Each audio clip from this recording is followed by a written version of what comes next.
আচ্ছা, ইটালির কাগজ ওঠা নিয়ে আপনাদের প্রচুর প্রশ্ন। সেই প্রশ্নের যদি উত্তর দিতে যাই, সবার প্রথম আপনাদেরকে শুধু বলবো যে ইটালির কাগজ কিন্তু বর্তমানে খুবই কম পরিমাণে উঠতেছে। আপনার প্রথম সপ্তাহে অর্থাৎ 18-19 তারিখের দিকে যখন কাগজ দিছে, সেই সপ্তাহে প্রায় 25-26 তারিখ পর্যন্ত আপনার আলহামদুলিল্লাহ ভালো কাগজ দিছে, ভালো অ্যামাউন্টের কাগজ দিছে।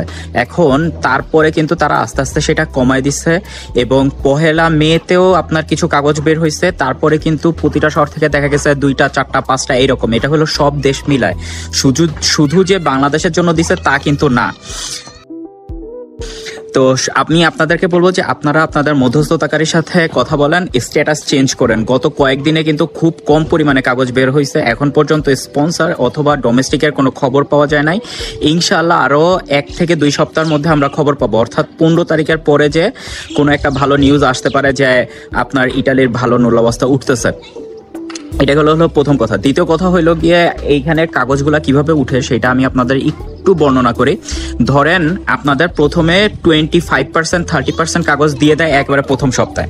সেটা দেওয়ার পরে কি করে, তারা ওইটাকে কন্ট্রোল করে, মানে ওইটার জন্য কমিউনিকেশন দেয়। তারা চেক করে দেখে যে তার আলেজ্য ঠিক আছে কিনা, তার আসেপারাসিওনে, তার ডুর সার্টিফিকেট, তার সব কাগজপত্র অর্থাৎ মালিকের সবকিছু যদি ঠিক থাকে, তারপরে হইলো গিয়ে আপনার তারা বলে যে ওকে ঠিক আছে, এই মূল্যাবস্থাগুলো আপনার ভ্যালিড থাকবে।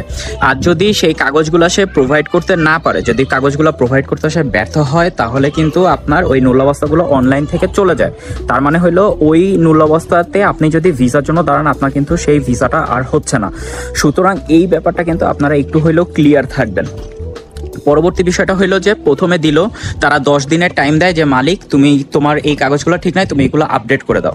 সেগুলো যদি সে আপডেট না করে দেয়, তখন আপনার এই মূল্যাবস্থাগুলো বাতিল হয়ে যায়, যেটাকে আমরা ওই যে রিজেক্ট তো বলে দেই আর কি, যে রিজেক্ট করতেছে, যে কথাটা আপনারা অনেকেই শুনছেন, এটা একেবারে সত্যি কথা। তারপরের ব্যাপার যেটা হয়, প্রথমে আপনার 30% উঠাইলো, 30%-এর মধ্যে এখন দেখা যাচ্ছে যে আপনার 10% 15%, আর কিন্তু আপনার ওই মূল্যাবস্থাগুলো আর ভ্যালিড থাকতেছে না। কেন ভ্যালিড থাকতেছে না? তার কারণ মালিক কাগজ দেয় নাই, এগুলাকে তারা রিজেক্ট করে দিচ্ছে। তারপরে গিয়ে আপনার নতুন করে আবার ধরেন 10% 20% আবার তারা কাগজ ছাড়ে।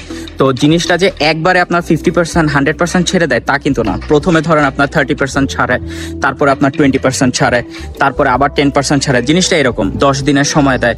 তো জিনিসটা যেটা হয়েছে, আমরা 25-26 তারিখের দিকে আমরা দেখছি যে একটা ভালো অ্যামাউন্টের কাগজ কিন্তু তারা ছেড়ে দিছিল। তারপরে যেটা হয়েছে যে কাগজ ওঠা মোটামুটি বন্ধ ঠিক না, খুবই কম পরিমাণে উঠছে, কিছু কিছু নির্দিষ্ট শহর থেকে উঠছে।